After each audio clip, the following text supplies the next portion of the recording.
For the people of Greco-Roman Egypt, the Pharaonic past was always and ever present. Rather than something to be evaded or avoided, it was a heritage actively engaged with and built upon. In recent decades, scholars have turned to funerary culture to better understand how Greco-Roman Egyptians negotiated this Pharaonic lineage. They are often guided by the question, how did engagement with the Pharaonic past manifest in the material culture of Greco-Roman funerary life? The line of inquiry has generated valuable insight into how people of this period utilized funerary artifacts to both reference and reframe their cultural legacy. Yet since these objects often are abstracted from their broader contexts, this perspective remains partial. To begin to see more then, we must ask a different, though related question.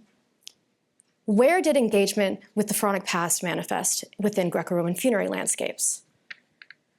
For us to respond to this question, we need to shift away from decontextualized objects and instead towards forms of engagement within and throughout funereal spaces. And today we will attempt this maneuver by exploring a case study, the Greco-Roman Deathscape of Deir el-Medina.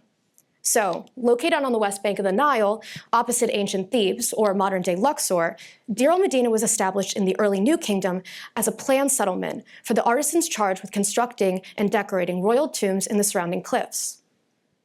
Over time, as the community expanded, so too did its funerary landscape, with cemeteries developing first to the north and west of the village, and then later on to the east. The site thus evolved into what we might call a deathscape, a terrain wherein the living existed alongside the dead, who were neither out of sight nor out of mind. By the end of the New Kingdom, however, with political instability plaguing the area, the site was abandoned, and for centuries it remained largely inactive. But beginning in the Ptolemaic period and continuing on into the Roman and Coptic eras, the site was reoccupied. And it's in this Greco-Roman phase of Egyptian history, spanning roughly from 332 BCE to 642 CE, that we see Deir el-Medina's deathscape transform, both into a medium for and product of renewed engagement with the Pharaonic past. To visualize this development, I turn to archival material. Combing through the excavation reports published by the IFAO, the institute with concession of the site, I compiled a data set of locations where documented engagement with Deir el-Medina's Pharaonic legacy took place. To be included, a location had to be a clearly delineated space of Pharaonic origin, and also required archaeological evidence of Greco-Roman activity which engaged the space's earlier character or function. Now, all of this, for me, had to be substantiated within the excavation reports, so any ambiguous or alluded to cases were thus excluded. In total, 71 locations met these criteria, which were then georeferenced and mapped through ArcGIS. When we look at the overall distribution, one thing becomes immediately clear. Engagement with the Pharaonic past is everywhere. Though, as you can see, it's somewhat less concentrated within the village and its northern sector, this phenomenon permeates throughout the landscape in a very variegated and widespread manner. If we symbolize this layer of locations by their periods of activity, we then see the temporal character of this distribution emerge. We can actually then break this down even further to really see how this arrangement develops over time. So, in the Ptolemaic period, encounters with the landscape's Pharaonic legacy are relatively limited. We really just see it with 9 locations, and they're concentrated primarily in the Western Cemetery. But by the Roman period, we see the number of locations increase to 32. While the Western Cemetery continues as a primary locus of engagement, we see the Eastern Cemetery start becoming a hotspot, and activity even extends, as attested by the one example, into the village center. Now, activities in these areas only increased and intensified in the Coptic period, where we have 46 locations noted. Several of these spaces are ones with Ptolemaic and or Roman occupation already. So this indicates that people of this time already were gravitating towards established areas of engagement.